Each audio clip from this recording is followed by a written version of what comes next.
This is the performing songwriter, and my name is Ray Naylor. My guest today is Mike Herz. Mike began as a poet and then picked up the guitar and began to put music to his words. In 2016, he was booked at the Falcone Ridge Folk Festival as one of their emerging artists. He was also a showcase artist at the 2017 Rocky Mountain Folk Festival. He performed solo as well as with his band.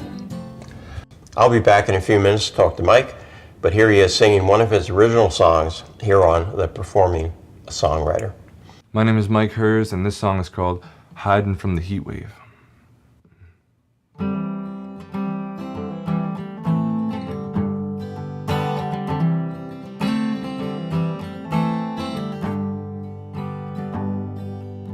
I'm hiding from the heat wave, listening to the air conditioner hum. It's kinda hard to be saved when you're not sure what you're running from. And sleeping on the counter is a bowl full of loose change. Maybe I could cash in or wait until all hope's out of range. Oh, if I could be a painter, swimming in a watercolored world, thinking in the third dimension, and following the brushstrokes as they swirl in this vain existence. Every pocket hole has been sewn shut, traveling all this distance just to arrive, and then what? Driving north on 95. Damn, it's good to be alive. The cottonwoods are all in bloom, and when the wind picks up, it's snowing in June.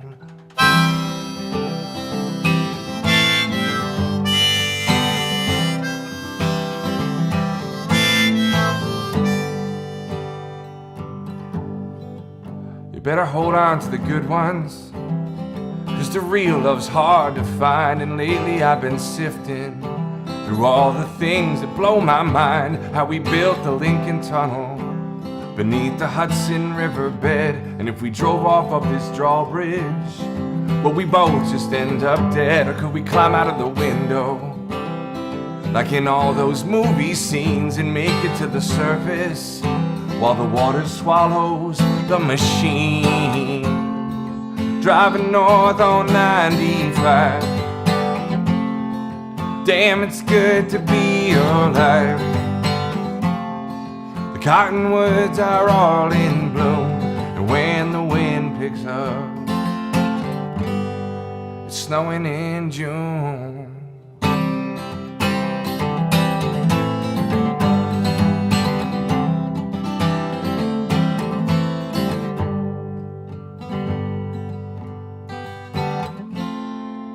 All my idols fell, they were publicly exposed.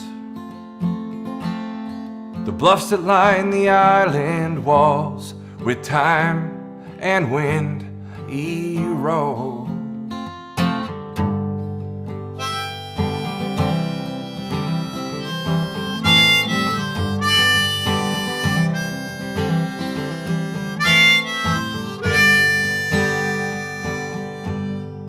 In my high school yearbook, the kid most likely to succeed is working waiting tables and selling wealthy white kids weed. I'm out here in the wild, and there's no connection on my phone. Every noise is an explosion when you're camping all alone. And I wanna hear the real songs, so pierce my ears or make me weep, 'cause it's been such a long time since I've caught one I could keep.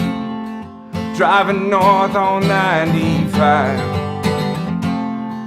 Damn, it's good to be alive. The cottonwoods are all in bloom, and when the wind picks up, it's snowing in June.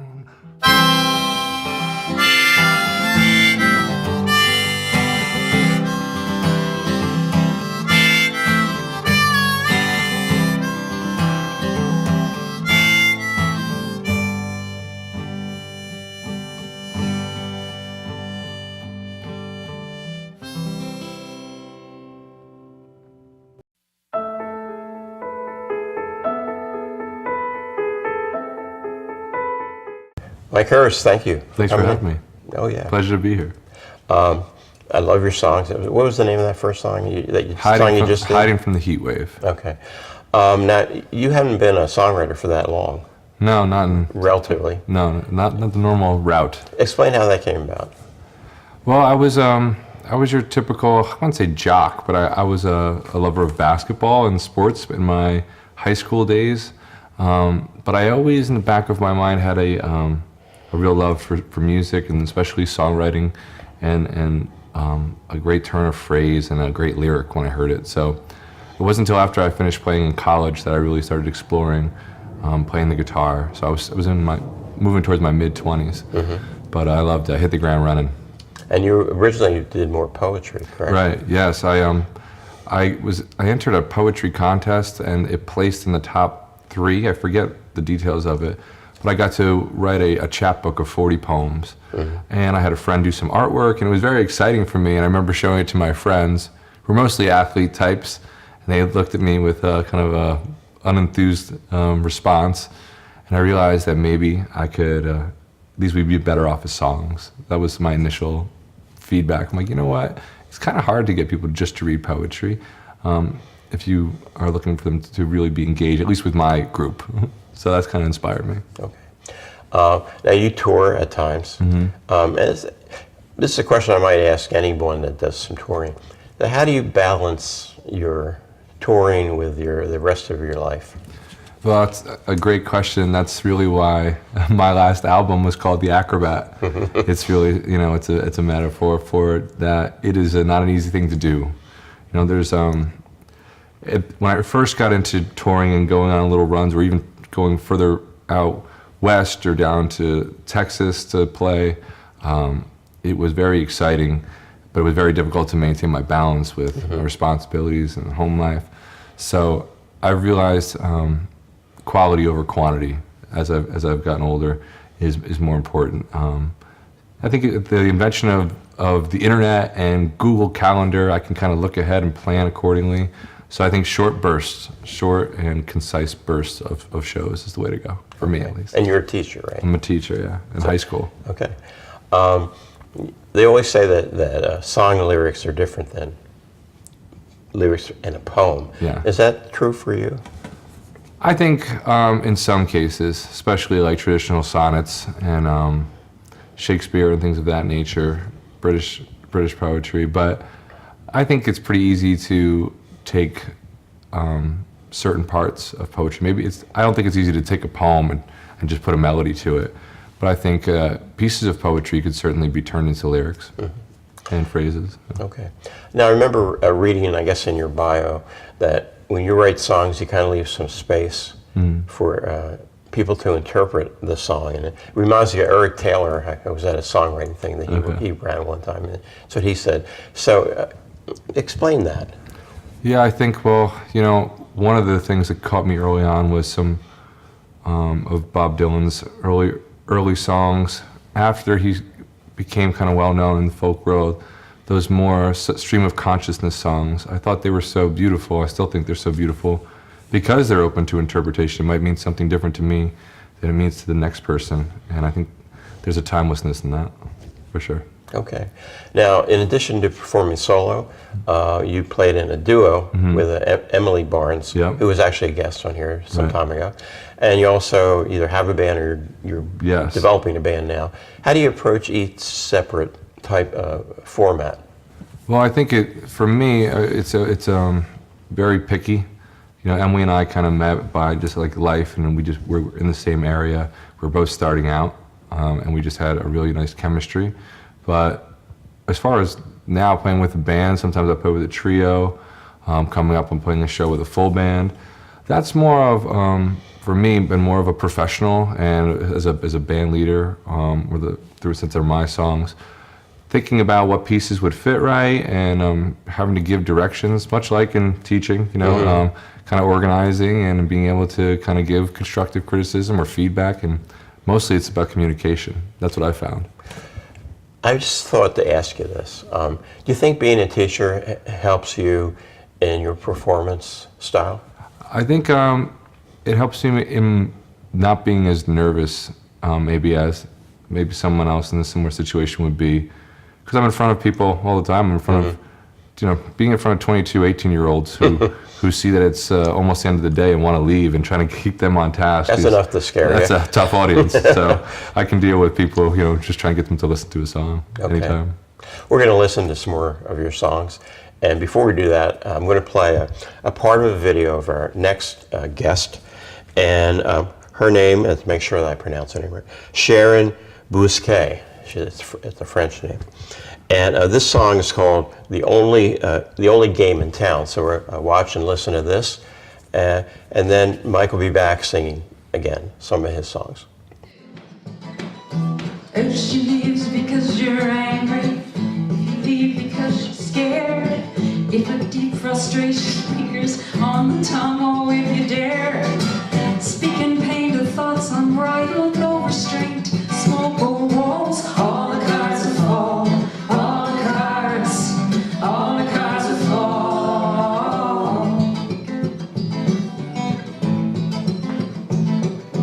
If such fire burns inside you, if the drink won't quench your thirst, for an exit into danger, into love and do your worst.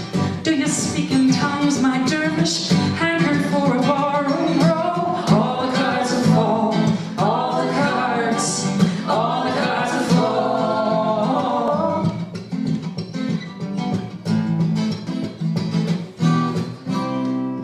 Sounds of swarming angels,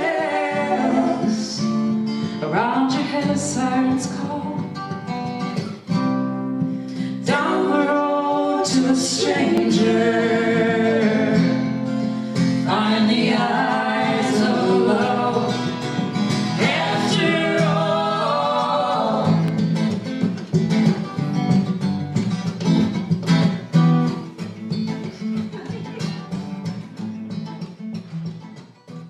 This song is called Spring Street.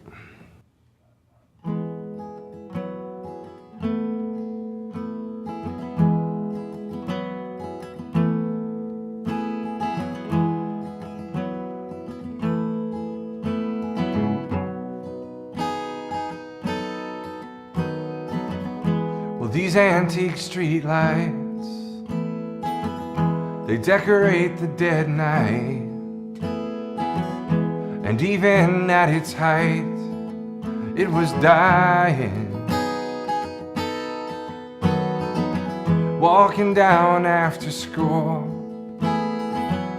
with my mama's boy rules. I don't know if we're cool, but we're trying. The mean mugs by the doors slowly strangled the store, and I swear the man swore with such feeling.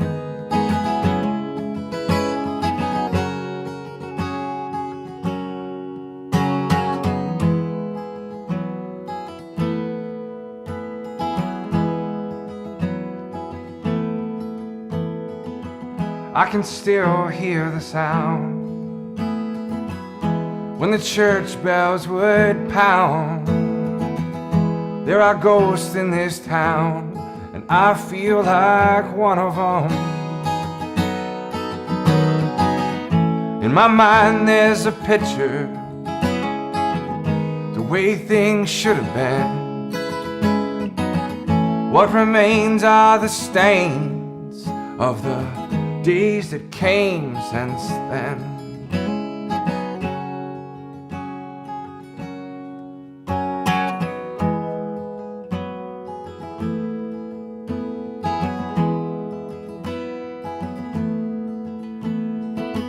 All my mom and pop dreams, they won't float in this stream. I guess nothing's what it seems when you're 16. When you're 16.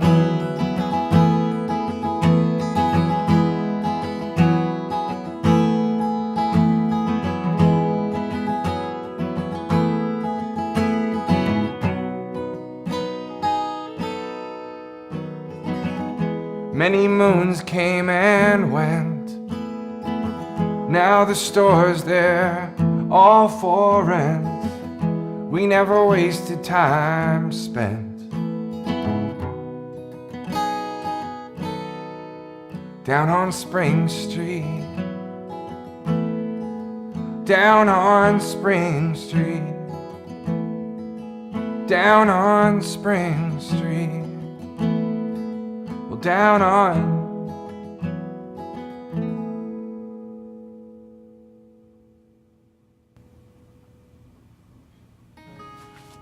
All right.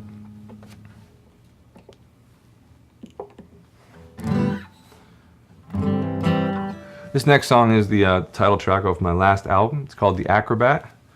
It wasn't even planned to be on the album, but it ended up coming out so good in recording that I named the album after it, so that worked out pretty well. All right.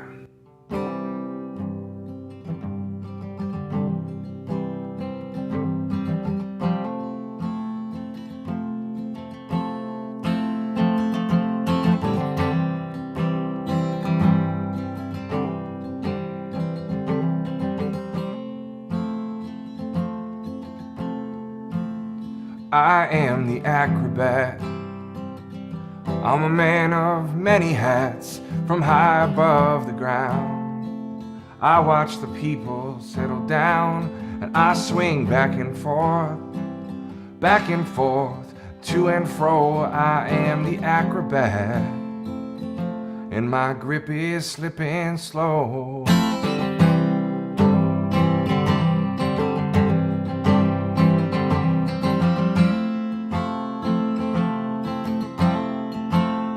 A metal wire bridge,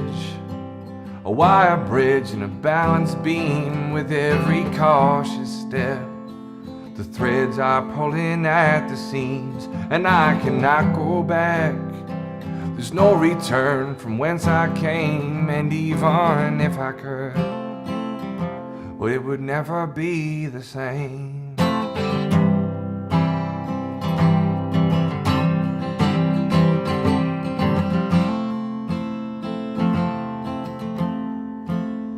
It's so quiet in here, it's too quiet to even breathe. I made it through this far.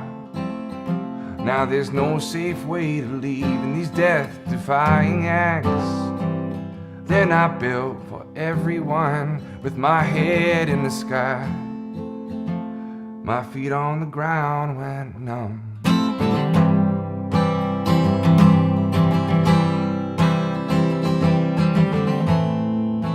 Tension is building. You can cut it with a knife. With just one faulty step, I could fall right from your life. Is this all a curse, or have I found the cure? Now don't you close your eyes, 'cause you might see something that you ain't seen before.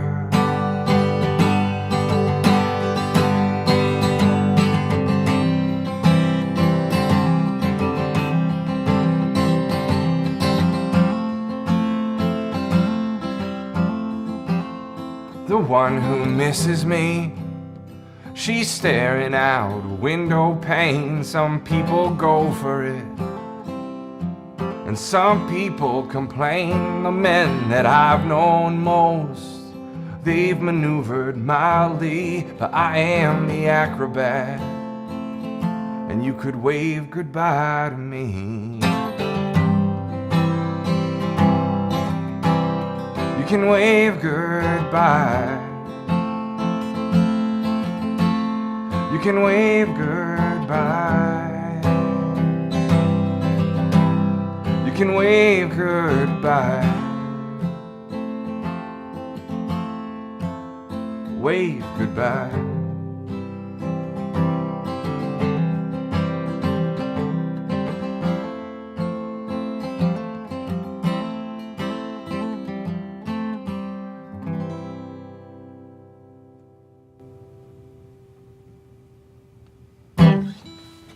All right.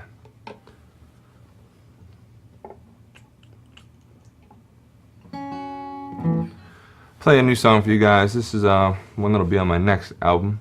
It's called Not Ready Yet.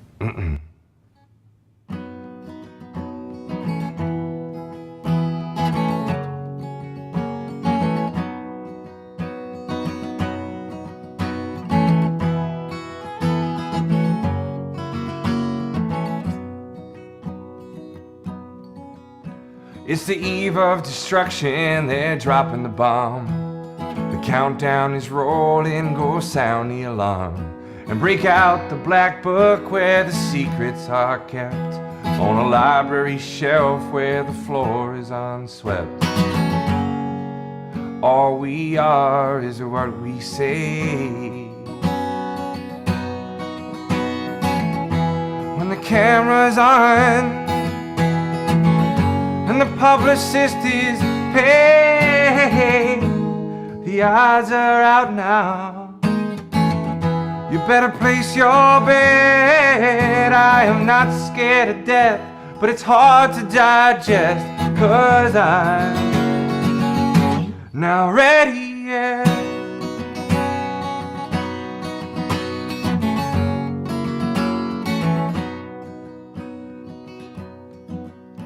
Well, Isabel aches while she stares at her screen. She's upped her white wine and cut back the caffeine. Cracked up her car so she's hitching a ride, with her sunglasses on to block out the outside. Says she's at work, man, but who really knows how much she makes or if that's where she goes. All we are is what we do. When there's no one around to reassure you, and I can forgive, I just can't forget. And her cigarette split, and she knows she should quit, but she's not ready yet.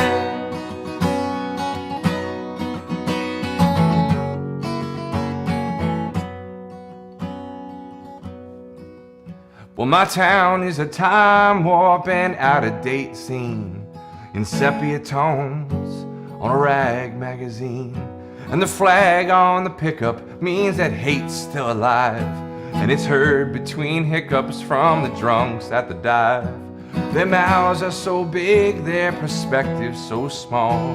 I was angry at first, now I'm sad overall. All we are is what we made. When the pressure's on and your hands start to shake in a sensor light shadow, I see my own silhouette, and it's perfectly clear we should have left here, but we're not ready yet.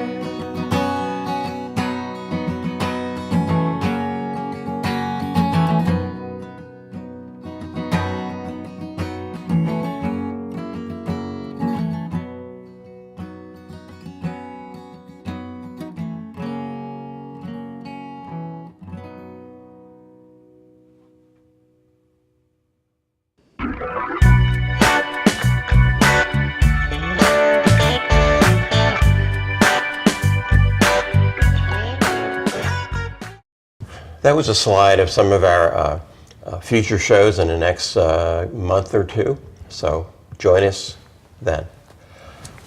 What drives you as a songwriter?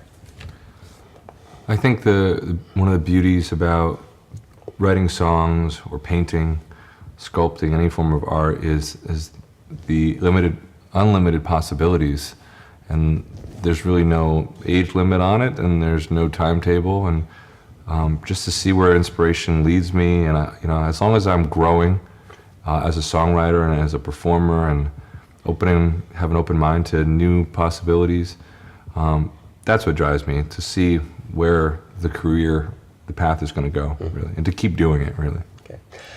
It's another question about deeper in talking about performing.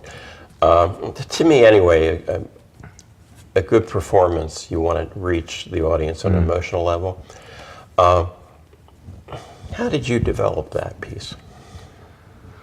I think by being able to convey experiences that I've had or that I've seen others go through, and frame it in a way that was relatable to a large number of people. And I think if I could reach somebody and make them relate to the experience, I've written songs about, sad things, but also really happy moments and joyous moments and overcoming obstacles, and getting that reaction from new fans or old fans after a show has been incredibly rewarding for me. Okay. You have 3 recordings, and the latest one, as you mentioned before, is called The Acrobat. Yes. Talk a little bit about that recording, but also has your songwriting evolved since your first CD, and if so, how would you describe that?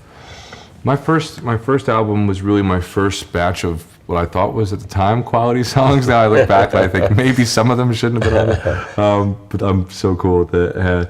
This is, I think, a more polished product as far as the instrumentation, the accompaniment, the recordings themselves. I did some of it at my home studio, but also took some of it into a professional studio to have done, mixed and mastered in Jersey City, New Jersey. And it's just, I think, a more quality product.